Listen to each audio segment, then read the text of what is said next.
So dear students, welcome back again in my YouTube channel Study at Home with Sandeep Tripathi.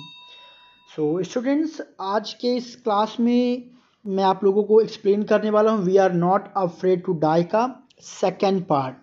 I hope आप सभी को मालूम होगा कि इसका फर्स्ट पार्ट ऑलरेडी मैं कवर कर चुका हूँ. But yes, all those students who haven't watched that first part of this chapter, kindly visit the playlist of my channel. There will be a folder by the name of 11th English literature CBSE board. So वहाँ पे आपको जो link है इस के first part का वहाँ पे मिल जाएगा, वहाँ से आप उस पार्ट को देख पाएंगे. लेट सपोज अगर आपको लिंक नहीं मिलता है, कोई प्रॉब्लम होती है, आप कमेंट बॉक्स में आप कमेंट करिए कि आपको इसका पार्ट 1 चाहिए, तो आपके कमेंट सेक्शन में ही पार्ट 1 का लिंक मैं प्रोवाइड करा दूंगा, या फिर आप मुझसे व्हाट्सअप नंबर पे भी लिंक पा सकते हैं. चलिए स्टार्ट करते हैं उनके लिए जिन्होंने पहला पार्ट इसका देखा हुआ है. सो देखिए, फर्स्ट पार्ट में हम लोगों ने देखा कि कैसे जो नरेटर अपनी फैमिली के साथ एक वॉयज कंप्लीट करना चाहता था, एक वॉयज पे यानी कि समुद्री यात्रा पे जाना चाहता था. और जेम्स कुक जिन्होंने 200 साल पहले एक रिकॉर्ड बनाया था, जो है बहुत ही फैंटास्टिक रिकॉर्ड बनाया था. कौन से सागर में जाने का? साउथर्न इंडियन ओशियन में उन्होंने एक जर्नी किया था समुद्र से और एक रिकॉर्ड बनाया था. तो उस रिकॉर्ड को रिपीट करना चाहते थे, ब्रेक करना चाहते थे. तो इसी उद्देश्य से वो गए थे जो है उस जर्नी को रिपीट करने के लिए. बट होता क्या है, अनफॉर्चुनेटली रास्ते में उन्हें बहुत ही खतरनाक समुद्री जो वेव्स होती हैं, लहरें होती हैं, या फिर यूं कि समुद्री तूफान होता है, उसका सामना करना पड़ता है और बहुत ही खतरनाक सिचुएशन बन जाती है. तो यहाँ पे हम लोग थे. फिर हम लोगों ने लास्ट में डिस्कस किया था, एंड किया था सडनली, अचानक से, यानी जो नरेटर की सिचुएशन बहुत बुरी थी, वो घायल भी हो गया था, शिप में पानी भर गया था. फिर अचानक से होता क्या है, suddenly the front hatch was thrown open and Mary appeared. तभी जो नरेटर है वो देखते हैं जो फ्रंट हैच, जो सामने का जो हैच है, जो गेट है, वो थ्रोन ओपन मतलब झटके से वो क्या करता है, खुलता है. एंड मैरी अपीयर्ड यानी कि वहाँ पर कौन दिखाई देता है, मैरी दिखाई देती है. और वो क्या कर रही होती है, वो बोलती हैं we are sinking, she screamed, और वो चिल्लाती है कि हम लोग डूब रहे हैं. द डेक्स आर स्मैश, जो डेक है पूरी तरीके से क्या हो चुका है, टूट चुका है. And we are full of water, यानी कि हम क्या हो रहे हैं, डूब रहे हैं. यानी कि जिस कैबिन में जो नरेटर उनकी फैमिली थे, बच्चे थे यानी और वाइफ थी, वो हिस्सा भी टूट गया था, वहाँ भी पानी भरना स्टार्ट हो गया था. अब देखिए आगे क्या होता है.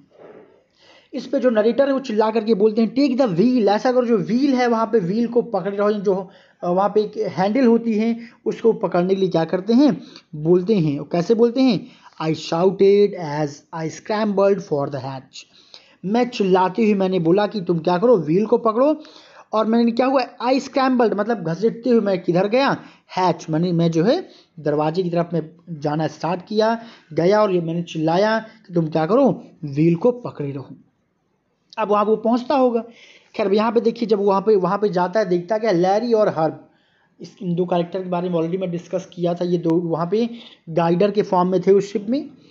वर पंपिंग लाइक मैडमैन, वो क्या कर रहे थे, पंपिंग मतलब जो पानी शिप में भर गया था उसको बाहर निकाल के फेंकना. वो शिप में जो पानी भरा था उसके पागलों की तरीके शिप से पानी को बाहर निकाल रहे थे.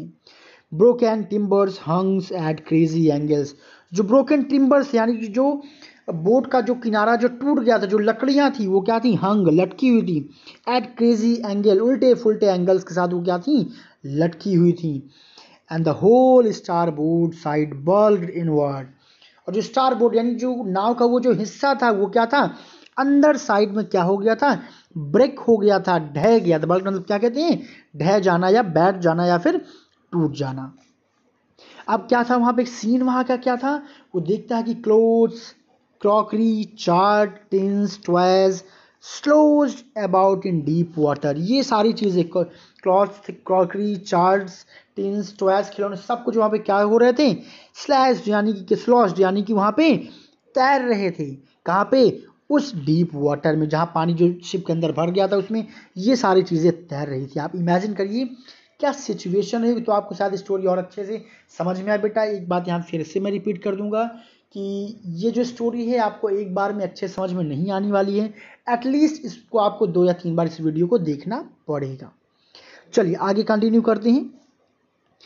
अब नरेटर कहता है आई हाफ स्वैम, आधी दूर तक मैं तैर के गया. हाफ क्रॉल्ड, कुछ दूर तक मैं जो है आधी दूर तक रेंगती हुए गया. और कहाँ पहुँचा, इनटू द चिल्ड्रंस केबिन, और कहाँ पहुंच गया मैं, बच्चों के केबिन में पहुंच गया। और पहुंचते ही मैं क्या पूछता हूँ, आर यू राइट, क्या आप लोग ठीक हो, आई आस्क्ड, नरेटर कहता है मैंने पूछा। फिर उसे आंसर क्या मिलता है, यस, हाँ। They answered from an upper bunk, जो ऊपर एक बंक, ऊपर जो नहीं बच्चों के जैसे बंक आपने रेलवे में देखा होगा, ऊपर को जो बंक था वहां से बच्चों ने क्या किया, रिप्लाई दिया। But my head hurts a bit said Sue, यानी कि वहाँ पे जो सुजेन थी, यहाँ पे सुजेन का शॉर्ट फॉर्म सू यूज़ किया गया है। तो जो सू थी वो कहते हाँ हम लोग ठीक है, बस मेरे सर पे जो थोड़ा सा चोट लगी है।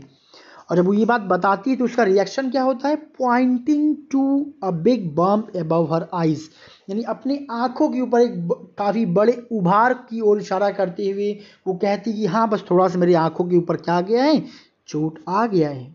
लेकिन मैं, I had no time to worry about bumped head, लेकिन मुझे उस समय सिचुएशन ऐसी थी कि मैंने उसके जो बम्प्ड हेड था, जो उसका जो सर फूला हुआ था, जहाँ पे चोट लगी थी, उसके बारे में चिंता करने का समय मेरे पास नहीं था। मैंने क्या किया, आफ्टर फाइंडिंग अ हैमर, मैंने एक हैमर तलाशा, screw and canvas, screw and canvas मैंने तलाशा, and I struggled back on deck, और काफ़ी कठिनाई के बाद मैं कहाँ पहुंचा, डेक पे पहुंचा। खैर इन सब सामानों को वो क्यों लिया, शायद कुछ रिपेयर करना चाह रहा होगा, देखते हैं आखिर वो क्या करना चाहता था। So with star board side based open, तो वहाँ पे जो एक क्या था, स्टार बोर्ड साइड नाव का जो ये एक हिस्से का जो टूटा हुआ भाग था, तो कहता क्या, we are taking water with each waves that broke over us. तो कहता क्या है कि just a second, I think I have miss something, नहीं everything is okay. So he is saying that we were taking water with each wave that broke over us. तो यहाँ पे देखिए इसका मतलब ये है कि जब कभी भी लहर आती तो क्या होता, हमारे ऊपर भी पानी गिरता, यानी कि वी वर टेकिंग वाटर, हमारे ऊपर पानी गिरता कब, विथ ईच वेव, जैसे ही कोई लहर आती, कहाँ से, ब्रोक ओवर अस, हमारे ऊपर से कोई लहर निकलती, गुजरती या पड़ती, अंदर भी पानी आता। क्यों, क्योंकि वो आगे का जो एरिया था वो क्या था, टूट चुका था, वो बैठ चुका था। If I could not make some repairs, अगर मैं इसे रिपेयर नहीं करूँगा, वी वुड श्योरली सिंक, तब हम डेफिनेटली क्या हो जाएंगे, डूब जाएंगे। और इसी को रिपेयर करने के लिए वो उन सब सामानों को तलाश रहा था। नेक्स्ट पैसेज में देखते हैं क्या कहानी है।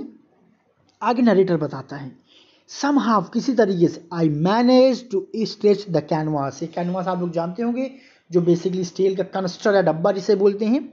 तो कहते किसी तरीके मैंने मैनेज किया और उस कैनवास को मैंने क्या किया, फैलाया। आप समझ गए हो क्या किस लिए उसने फैलाया होगा, कि वो जो फटा हुआ जगह जहाँ पे लकड़ी टूट चुकी है वो वहाँ पे कैनवास को लगाना चाहता था, जिससे अंदर पानी आना बंद हो जाए। तो अब वो क्या कहता है, and secure waterproof hatch cover across the gaping hole. जो कहता क्या किया फिर मैंने, एक वाटर प्रूफ क्या किया, एक हैच लगा दिए, कहाँ पे, जो गैप था, जो होल में जो जगह थी वहाँ पे मैंने उसको लगा दिया वाटर प्रूफ की तरीके। Now some water continue to stream blue, उसको खैर लगाने के बाद, उस कैनवास को वहाँ पे फिट करने के बाद अभी भी कुछ पानी जो है नीचे आ रहा था, यानी काफ़ी कुछ पानी रुक गया था। But most of it was being deflected over the side, लेकिन हाँ अब उस कैनवास को लगाने के बाद उसका जो अधिकतर पार्ट जो लहर के पानी का होता था वो डिफ्लेक्ट हो जाता, यानी कि अंदर अब नहीं आ रहा था, कुछ ही पार्ट आ रहा था। आगे देखिए वो क्या कहता है, more problem arose when our hand pumps started to block up with the debris floating around the cabin। कहता है सबसे, देखिए जो शिप होती है, शिप में जो नीचे मोटर लगी हुई होती है, जो अंदर पानी आ रहा होता है वो पंप करके उस पानी को बाहर निकालता है। अब वो कहता है कि मोर प्रॉब्लम एरोज, सबसे बड़ी समस्या तब आई जब हमारा जो हैंड पंप था वो क्या हो गया, ब्लॉक हो गया। किस वजह से, क्योंकि जो भी डेब्रिस, जो भी कचरा क्या था हमारे केबिन के चारों ओर तैर रहा था, उससे वो क्या हो गया, ब्लॉक हो गया। और ब्लॉक होने की वजह से भाई मोटर जब ब्लॉक हो गई तो वो क्या होगा, the electric pump short circuited, तो जो इलेक्ट्रिक पम्प था वो भी क्या हो गया, खराब हो गया, वो भी जल गया। अब उससे क्या होगा, द वाटर लेवल रोज थ्रेटनिंगली, बहुत ही अलार्मिंग रूप से, चिंताजनक रूप से वाटर लेवल क्या की हुआ, हमारे शिप में बढ़ना स्टार्ट हुआ। अब ज़्यादा शिप में अगर पानी भर जाएगा शिप क्या हो जाएगा, डूब जाएगा। तो आगे क्या कहता है कि बैक ऑन डेक, फिर मैं दोबारा कहाँ भागे पहुंचा, डेक पे पहुंचा। I found that two spare hand pump had been ranged overboard, मैंने वहाँ पे देखा कि हमारे दो हैंड पंप जो क्या थे, पानी से बिल्कुल रेंज थे, बिल्कुल भीगे हुए थे। Along with the forestay sail, इस फॉरेस्ट्री से बहुत ही खतरनाक जो सेल चल रही थी, इसमें जो है क्या था, वो दोनों भी बिल्कुल स्ट्रेंज यानी भीग चुके थे। एंड द जिब, और वो जो जिब जो छोटी पतवार थी, and the dinghies and the main anchor, मतलब वहाँ पे डिंगीज, मेन एंकर, जितने भी चीज़ें थी, सब कुछ जो डेक पे रखी हुई सब कुछ क्या हो गए थे, बिल्कुल भीग चुके थे। और ये सब चीज़ें मुझे वहाँ पे दिखाई दी। फिर वो कहता है कि देन, तभी, आई रिमेंबर्ड, मुझे याद आया, we had another electric pump under the chart room floor. तो उसे याद आ रहा है चार्ट रूम फ्लोर में तो क्या है, हमारे पास एक और इलेक्ट्रिक पंप है। मैं वहाँ जाके जाता हूँ और क्या करता हूँ, I connected it to an out pump, out pipe. फिर मैं उस अपने पंप को बाहर निकालने वाला, जो पानी बाहर निकालने वाला जो पाइप होता है, उससे मैं कनेक्ट कर देता हूँ। And was thankful to find that it work. मैं बहुत धन्यवाद, बहुत कृतज्ञ था कि हमारा जो वो क्या था, इलेक्ट्रिक पंप था, वो प्रॉपरली वर्क कर रहा था, यानी उससे पानी बाहर निकालना स्टार्ट कर दिया। द नाइट ड्रैग्ड ऑन, वो रात बीत रही थी, विथ एन एंडलेस, जैसे कि उसका कोई अंत ही ना हो, ऐसे बीत रही थी। And bitterly cold routine of pumping, और बहुत ही कठिन नाइस, जो हम लोग कहते हैं बहुत ही जो अच्छा ना लगे, वो पंपिंग वाले प्रोसेस में, यानी कि हम लोग पूरी रात क्या करते रहे, पंपिंग करते रहे, यानी कि नाव के अंदर, शिप के अंदर जो पानी भरा हुआ था उसको हम लोग बाहर निकाल रहे थे। स्टीयरिंग, जहाज को चला रहे थे। एंड वर्किंग द रेडियो, और रेडियो पे भी वर्क कर रहे थे। आप लोग समझ गए होंगे कि रेडियो पे क्यों वर्क कर रहे थे, कि शायद कहीं से कोई कनेक्शन मिल जाए और उन्हें कोई हेल्प, कोई मदद मिल पाए। बट आगे नरेटर क्या बताता है, we were getting no replies to our mayday calls. देखिए मेडे कॉल्स एक फ्रेज है, इसे आप लोग याद कर लीजिए। मेडे कॉल्स मतलब होता है विपत्ति के समय, लेकिन इस विपत्ति के समय में कोई भी रिप्लाई हमें नहीं मिल रहा था, यानी कोई भी जो नियरेस्ट स्टेशन थे वहाँ से हमारा कनेक्शन नहीं हो पा रहा था। And which was not surprising in this remote corner of the world, लेकिन ये कोई सरप्राइज होने की बात नहीं थी कि सुदूर जो वर्ल्ड का जो ये प्लेस है, यहाँ पे हमें किसी प्रकार की कोई हेल्प किसी से मिल पाए, ये कोई सरप्राइज होने की बात नहीं थी, क्योंकि हम लोग इतने दूर थे, यहाँ पे शायद ही कोई रेडियो एक्टिव मतलब ऐसे चैनल्स होंगे। अब देखिए नेक्स्ट पैसेज में, सूज हेड्स हैड सोलन अलार्मिंगली, जो सू का जो सुजीन का जो हेड था, बहुत ही चिंताजनक रूप से वो क्या था, उसमें स्वेलिंग आ चुकी थी। She had two enormous black eyes, उसकी दो बड़ी बड़ी काली आंखें हो गई थी, यानी उसकी जो आईज थी उस एक्सीडेंट की वजह से बिल्कुल ब्लैक पड़ चुकी थी। And now she showed us a deep cut on her arms, अब मुझे वो अपने बाह पे एक कट दिखाती जो कि बहुत गहरा था, यानी कि उसकी आंख में चोट के साथ साथ उसकी बाह में भी चोट लगी थी। And when I asked why, और जब मैंने उससे पूछा कि तुमने मुझे पहले क्यों नहीं बताया, she hadn't made more of her injuries before this, she replied, जब मैंने पूछा इस इंजरी के बारे में तुमने मुझे पहले क्यों नहीं बताया, she replied, उसने आंसर दिया, I didn't want to worry you, मैं आपको और चिंतित नहीं करना चाहती थी, when you were trying to save us all, जब आप हम सब लोगों को बचाने की कोशिश कर रहे हैं, तो मैं इस घाव को दिखा करके आपको और टेंशन नहीं देना चाहती थी। तो यहाँ से आप पता जान सकते हैं कि वो बच्चे कितने ज़्यादा सिंसियर थे। Now by morning on January 3, अब अगली सुबह 3 जनवरी की सुबह होती है। The pump had the water level sufficiently under control, उस पंप ने वाटर लेवल को पर्याप्त रूप से क्या कर लिया था, कंट्रोल में कर लिया था। For us to take 2 hours rest in rotation, और इतना कंट्रोल कर लिया था कि हम लोग एक रोटेशन के फॉर्म में 2-2 घंटे के लिए अब आराम कर सकते हैं। But we still had a tremendous leak somewhere below the water line, लेकिन वो कहता है लेकिन अभी भी कहीं बोट के वाटर लाइन वाले जहाँ से पानी अंदर आता है और पंप उसे बाहर करता है, वहाँ पे कोई बड़ा क्या है, लीकेज है अभी। ऑन चेकिंग, जब मैंने उसे चेक किया, आई found that nearly all the boats, मैंने पाया कि लगभग पूरी नाव, अब आगे क्या पूरी नाव में है, चलते हैं नेक्स्ट पेज पे स्टूडेंट्स और स्टोरी को आगे कंटिन्यू करते हैं। So we are on the next page. So students देखिए, जब वो नरेटर नीचे पहुंचता है और देखता क्या है कि नीचे एक्चुअल में कंडीशन और भी बुरी थी, क्या कि main rib frames were smash down to the keel. आप लोग बोट कभी अगर देखते होंगे, होता है उसमें आप देखते होंगे कुछ पैरेलल उसमें लकड़ियाँ लगी होती हैं, कुछ हॉरिजॉन्टल लगी हुई होती हैं, ठीक है। तो उसमें जो क्या थी, रिब्स फ्रेम, यानी जो लकड़ियों को जो बांधे रहती है पैरेलल, जो उसमें लकड़ियाँ लगी होती हैं एक बल्ली की फॉर्म में, कील मतलब क्या होता है, बल्ली, ठीक है। वर स्मैश डाउन, वो पूरी तरीके से लगभग टूट चुकी थी टू द कील, वहाँ पे जो बल्लियाँ खड़ी खड़ी लगी थी उसके पैरेलल में जो रिब फ्रेम्स लगी थी, जैसे आपकी बॉडी में जो रिब्स होती पैरेलल, वो क्या हो चुकी थी, बैठ चुकी थी, टूट चुकी थी।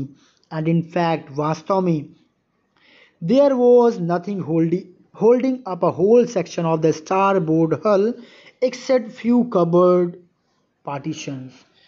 उसने देखा इनफैक्ट वास्तव में क्या थे, वहाँ पे कुछ भी चीज़ नहीं थी जो स्टार बोर्ड यानी कि नाव के उस हिस्से को क्या कर सके, रख सके। कि वहाँ पे कुछ कबर्ड की जो पार्टीशंस थी, लकड़ियाँ थी, वही बस वहाँ पे थी जो उसे क्या की थी, कंट्रोल की हुई थी। यानी कि यहाँ कहने का क्या मतलब है कि वहाँ पे जो लाइक अलमीरा जो बनी हुई होती हैं, जो अलमीरा की जो लकड़ियाँ होती हैं, जो पार्टीशंस जो उसके होते हैं, केवल वही बस वहाँ पे थे जो फिलहाल उस हिस्से को संभाले हुए थे। इसके अतिरिक्त जो भी वहाँ पे लाइक रिब फ्रेम्स थी वो पूरी तरीके से डैमेज हो चुकी थी। और आगे नरेटर बताते हैं कि we had survived for 15 hours since the wave hit. वो कहते जब से वेव ने हमें हिट किया है, लगभग हमें सरवाइव करते हुए इस सिचुएशन में लगभग 15 घंटे बीत चुके थे। But wave walker would not hold together long enough. लेकिन अब वो उसने अनुभव किया, सोचा कि लेकिन अब वेव वॉकर हमें ज़्यादा देर तक क्या नहीं कर पाएगा, संभाल नहीं पाएगा। यानी उसकी कंडीशन धीरे धीरे और ख़राब होती जा रही है। For us to reach Australia, कि ऑस्ट्रेलिया पहुंचने तक ये हमारा साथ नहीं दे पाएगी, इसकी स्थिति बहुत ही नाजुक हो चुकी है। आई चेक आउट चार्ट, इसलिए मैंने चार्ट को उठाया, चेक किया, and calculated that there were two small island a few 100 kilometres to the east. फिर मैंने पता किया कि ईस्ट डायरेक्शन में वहाँ से कुछ 100 किलोमीटर्स की दूर पे क्या है, कुछ 2 आइलैंड हैं। एंड वन ऑफ देम, उन्हीं में से एक है क्या, आइले एम्स्टर्डम एक आइलैंड है। Was a French scientific base, जो कि क्या है, फ्रेंच का साइंटिफिक बेस, यानी साइंटिफिक कुछ वहाँ पे वर्क होता रहा होगा।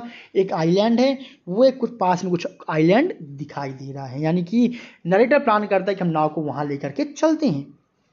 Our only hope was to reach these pinpricks in the vast ocean। देखिए यहाँ पे ये भी एक आपका लाइक प्रोवर्ब कह सकते हैं, एक फ्रेज कह सकते हैं। इसका मतलब होता है सागर में तिनके के समान, सुई के नोक के समान कह सकती हैं। तो कहता है हमारी जो अंतिम आशा थी उस महान बहुत विशालकाय समुद्र में सुई के नोक के बराबर छोटा सा जो आइलैंड है, वही हमारे जीवन का क्या है, आशा है। But unless the wind and seas abated so we could hoist sail। लेकिन ये तभी संभव है जब विंड, हवा और जो समुद्र की जो सिचुएशन है वो क्या हो, अबेटेड, कम हो, यानी सिचुएशन थोड़ी सी कंट्रोल में आए, तभी हम अपनी यात्रा को और आगे बढ़ा सकते हैं। Our chances would be slim indeed. वास्तव में हमारे जो चांसेस है बहुत ही स्लिम हैं, यानी कि बहुत ही कम है वहाँ भी पहुँचने की। The great wave had put our auxiliary engine out of action. क्योंकि उस बहुत खतरनाक जो वेव है उसने क्या कर दिया, हमारे ऑक्सिलरी मतलब सहायक जो इंजन है उसको भी आउट ऑफ एक्शन, यानी कि उसको भी खराब कर चुका था। यानी कि हमारा जो सहायक इंजन है वो खराब हो चुका था। और आगे वो बताते हैं फिर ऑन जनवरी 4। अब जनवरी 4 आता है, अगला दिन आता है। After 36 hour of continuous pumping, लगभग 36 घंटे तक लगातार हमने क्या किया, पंपिंग करने के बाद we reach the last few centimetres of water. यानी कि पानी के कुछ सेंटीमीटर ही अब बचे हैं, यानी कि अधिकतर पानी को उन्होंने क्या कर दिया था, नाव से बाहर निकाल दिया था।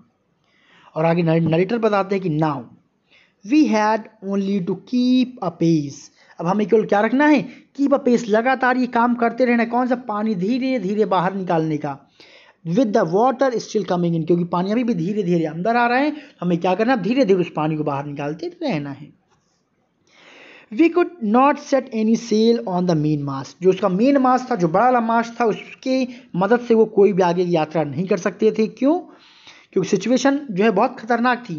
Pressure on the riggings would simply pull the damage section of the hull part. क्यों, क्योंकि अगर हम ऐसा करेंगे, जो प्रेशर इसका रिगिंग यानी रस्सियों का, वो क्या होगा, जो डैमेज पार्ट ऑफ हल, यानी कि जो नाव का जो हल है, जो पीछे के जो हिस्सा है, ठीक है, उस पर क्या करेगा, अगर हम मेन जो है क्या लगा देंगे, इस लगा देंगे लाइक एंकर, ठीक है, तो उससे क्या होगा कि जो पीछे का जो बेटा पार्ट है, देखिए ना, पुल द डैमेज सेक्शन को ये क्या कर लेगा और उखाड़ देगा ऑफ द हल पार्ट। हल यानी कि जो नाव है, जो बोट है, जो शिप है, उसका जो क्या करेगा, हल है पार्ट, उससे क्या कर देगा, वो अलग कर देगा। आई होप यहाँ पे आपको समझ में आ गया होगा। फिर से मैं समझा दूं कि वो कहते हैं कि जो मेन मास्ट, जो बड़ा वाला मास्ट आपको मैंने कल ही बताया था, जो बड़ा सा लाइक कर्टेन जैसा लगा होता है, ठीक है, बोले उसकी सहायता से हम आगे की जर्नी नहीं कर सकते। क्यों? क्योंकि जितना ऊंचा जाएगा भाई हवा उतनी तेज चलेगी और उतना ज़्यादा उस पर प्रेशर आएगा। तो वो उससे होगा क्या, और उस पर चूंकि रस्सी बंधी होती है तो वो करेगा क्या कि जो डैमेज वाला हिस्सा है, pull the damage section of the hull apart, यानी पतवार से जो टूटा हुआ हिस्सा है उसको वो एकदम से अलग कर देगा। इसीलिए क्या किया, so we hoisted the storm jib, इसलिए हमने स्टॉर्म जिब जो कि छोटा पतवार होता है, छोटा जो है लाइक क्या बोलते हैं, छोटा मास्ट आप कह सकते हैं एक प्रकार से, तो हमने छोटा जिब क्या कर दिया, लगा दिया, एंड हीडेड, और आगे बढ़ चली। For where I thought of the to land were, उधर बढ़ने का हमने स्टार्ट कर दिया जिधर मैंने सोचा था कि वो दो आइलैंड मिलेंगी। Mary found some corn beef, Mary को जो है लाइक भुंजा हुआ या फिर पका हुआ मांस लेकर के आती है। क्रैकर बिस्किट्स, कुछ बिस्किट्स लेकर के आती है। And we ate our first meal almost 2 days, और हम अपना भोजन लगभग 2 दिन के बाद हम लोगों ने अपना भोजन, पहला भोजन किया। But our respite was short lived, लेकिन हमारा जो रेस्पाइट था, जो ये आराम था, कुछ ही समय के लिए था। क्यों? क्योंकि at 4 PM black clouds began to building up behind us, क्योंकि 4 बजे लगभग फिर से वो ब्लैक क्लाउड्स हमारे पीछे फिर से बनने स्टार्ट हो गए थे, यानी फिर से एक अलार्मिंग वेदर बनने वाला था। Within the hour the wind was back 40 knots, और लगभग एक ही घंटे के अंदर 40 नॉट्स की स्पीड से हवा फिर से बहने लगी। And the seas were getting higher, और समुद्र भी ऊंचा होता जा रहा था, यानी कि लहरें फिर से बढ़ती चली जा रही थी। And the weather continued deteriorated throughout the night, और पूरी रात लगातार मौसम बद से बदतर होती चली गई, यानी और भी खराब होती चली गई। एंड बाय डाउन, और प्रातःकाल होते होते on January 5 our situation was again desperate, जो हमारी सिचुएशन थी वो क्या हो गई, फिर से निराशाजनक हो गई। And when I went to comfort the children, जब बच्चों को थोड़ा सा कंफर्ट देने गया, जॉन आस, तभी जॉन ने मुझसे पूछा, daddy are we going to die, daddy क्या हम लोग मरने वाले हैं? I try to assure him that we could make it, मैंने उसे एश्योर करने की, भरोसा दिलाने की कोशिश की कि नहीं, हम इसको, वी कुड मेक इट, यानी इस पर हम सफलता प्राप्त करेंगे, हमें कुछ नहीं होगा। But daddy, he went on, वो अपनी बात को जारी रखा और कहता क्या है, we are not afraid to of dying, हमें मरने से डर नहीं लगता है। If we can all be together, अगर हम लोग सब साथ साथ हैं, you and mummy, Sue and I, हम सब लोग अगर साथ हैं तो हमें मरने से डर नहीं लगता है। सोचिए छोटा सा बच्चा कितनी बड़ी बात बोलता है, और आप लोग इमेजिन करिए क्या सिचुएशन उस समय वहाँ गिरी होगी। और आगे वो कहता है कि I could find no words with which to respond, और उस बच्चे के उस जवाब को सुनने के बाद मुझे कोई ऐसा शब्द नहीं मिला कि जिससे मैं उसे उसके प्रश्नों को उत्तर दूं। But I left the children's cabin, मैं चिल्ड्रंस की केबिन से बाहर आया, determined to fight with the sea, और समुद्र से लड़ने के लिए मैं और डिटरमाइंड हो गया, विथ एवरीथिंग, उन हर चीज़ों से, आई हैड, जो भी चीज़ें मेरे पास थी, to protect the weakened starboard side, starboard side नाव के जो टूटा हुआ हिस्सा था, जो कमज़ोर हिस्सा था, उसको प्रोटेक्ट करने के लिए I decided to heave to, मैंने इसको उठाने की कोशिश किया, इसको मजबूत बनाने की कोशिश किया। कैसे? विद द अनडैमेज्ड पोर्ट हल फेसिंग द ऑनकमिंग वेव्स, मैंने कोशिश किया कि जो वेव्स हमारी तरफ आ रही हैं उसको पतवार का कौन सा पार्ट सामना करें, वो पार्ट जो भी डैमेज नहीं हुआ, मैंने कुछ ऐसा प्लान किया। And using an improvised sea anchor, और मैंने क्या किया, एक पुराना सी एंकर निकाला, ऑफ हैवी नायलॉन रोप, जो किसका बना हुआ था, बहुत ही मजबूत नायलॉन रोप का बना हुआ था। And 22 litre plastic barrel of paraffin, और लगभग 22 लीटर की पैराफिन का क्या था, एक डब्बा रखा हुआ था, मैंने उसका इस्तेमाल किया। यानी कि वो करने के, देखिए बेटा प्लान क्या करता है कि वो जगह जो आगे डैमेज था, वो प्लान कर रहा था कि यहाँ मैं उस पैराफिन के डब्बे को बांध दूँ और रस्सी से उसे क्या कर दूँ, मैं टाइट कर दूँ, तो जो वेव है, वेव का जो झोंकार है, वो करके आकर के कहाँ टकराए, लकड़ी पे, वुड पे ना टकरा कर, बल्कि उस प्लास्टिक, उस डब्बे पे टकराए, और सारा का सारा पावर वहाँ पे लगे। आई होप आप समझ गए होंगे।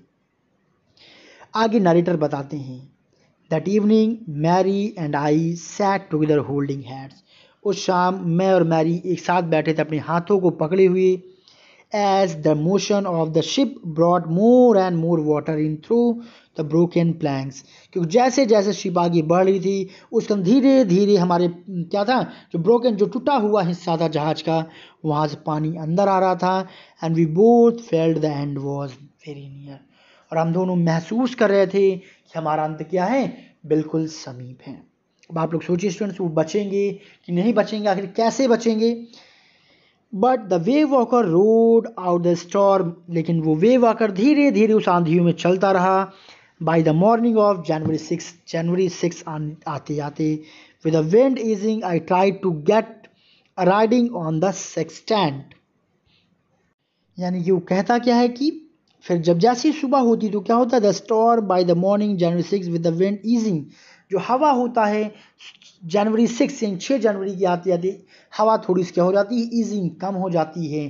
तो मैं क्या करता हूँ, I try to get reading, मैं पढ़ने की कोशिश करता हूँ। सेक्सटेंट मतलब वही मैप जिससे क्या करते हैं वो पूरा डायरेक्शन पता करते हैं। इसलिए मैं कहा गया back in the chart room में जा करके मैं फिर से नक्शे पे क्या करने की कोशिश करता हूँ, डायरेक्शन को पढ़ने की कोशिश करता हूँ।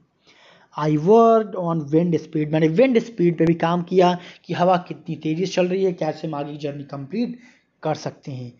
सो स्टूडेंट्स, आज की क्लास को हम लोग चलिए यहीं पे ब्रेक करते हैं, जिससे कि क्लास ज़्यादा बोरिंग ना हो, और इसलिए मैं छोटे छोटे पार्ट्स में क्लासेस को लेकर के आ रहा हूँ। अब बस थोड़ा सा पार्ट और बचा, लगभग 15 से 20 मिनट का। मैं नहीं चाहता कि इस लेक्चर को और कंटिन्यू करूँ, आप ज़्यादा बोर हों। सो चलिए क्लास को यहीं पे ब्रेक करते हैं, और इसका लास्ट पार्ट, थर्ड पार्ट मैं विद इन 1 और 2 डेज फिर से अपलोड करूँगा। और तब तक आप लोग क्या करिए, पार्ट 1 और पार्ट 2 बढ़िया से एक दो बार देख लीजिए कि यहाँ तक आपको कोई भी डाउट ना आए। And again I will repeat students कि इस समय आप लोगों को डीप नॉलेज की ज़रूरत है। हम लिटरेचर पूरा कंप्लीट क्यों पढ़ते हैं, जिससे हमें कंप्लीट नॉलेज मिले, वर्ड्स मीनिंग हमारी अच्छी हो, हमारी वोकैबुलरी पावर जो है वोकैब अच्छी हो जाए। ओके, सो कोई भी अभी इस लेक्चर को लाइक समरी पढ़ना ये सब बिल्कुल उचित नहीं हो, कोई भी समरी में जाने की कोशिश नहीं करेगा। This will not be good for you, all right. So I hope students आपको समझ में आया होगा, but still if there is any doubt in any sentence और वर्ड और anywhere, then you may drop your problem confusion in comment box, and I will definitely try to provide you solution of all your problems. Either you can contact to me via my telegram channel, आप मेरे Telegram channel पे भी directly मुझे अपना problem message कर सकते हैं, या अगर आपके पास मेरा व्हाट्सअप नंबर तो मेरे व्हाट्सअप नंबर पे भी आप कांटेक्ट कर सकते हैं। चलिए भाई चलते हैं फटाफट। Thank you so much, bye bye.